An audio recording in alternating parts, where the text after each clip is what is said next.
Flight lieutenant Tauqir তেমনই একজন pilot. Training এর লক্ষ্যে তৌকির তার F-7 বিমান নিয়ে কুর্মিটোলা পুরাতন এয়ারফোর্স বেস থেকে টেক অফ করেন। এরপর উত্তরা দিয়াবাড়ি, বাড্ডা, হাতিরঝিল, রামপুরার আকাশ জুড়ে তিনি উঠতে থাকেন। আপস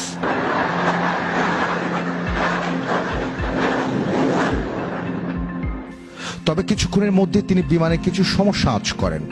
কন্ট্রোল রুমে রিপোর্ট করে জানান যে তার বিমান আকাশে ভাসছে না, মনে হচ্ছে বিমান নিচের দিকে পড়ে যাচ্ছে। কন্ট্রোল রুম থেকে তাৎক্ষণিক রেসপন্স করে ইজেক্ট করার জন্য জানানো হয়। ফ্লাইট লেফটেন্যান্ট তৌকির শেষ মুহূর্ত অবধি চেষ্টা করেছেন বিমান বাঁচানোর জন্য।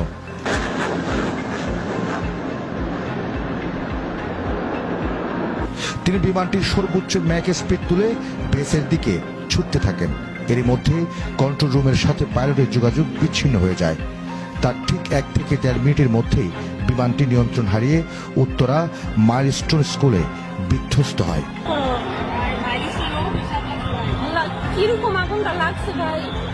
এই বিশ্লেষক লিখেন, বিমানের ঠিক কী ধরনের টেকনিক্যাল ফেলিওরের জন্য এই দুর্ঘটনা ঘটল তা কেবলমাত্র ম্যাসিভ ইনভেস্টিগেশন হলেই তা জানা সম্ভব।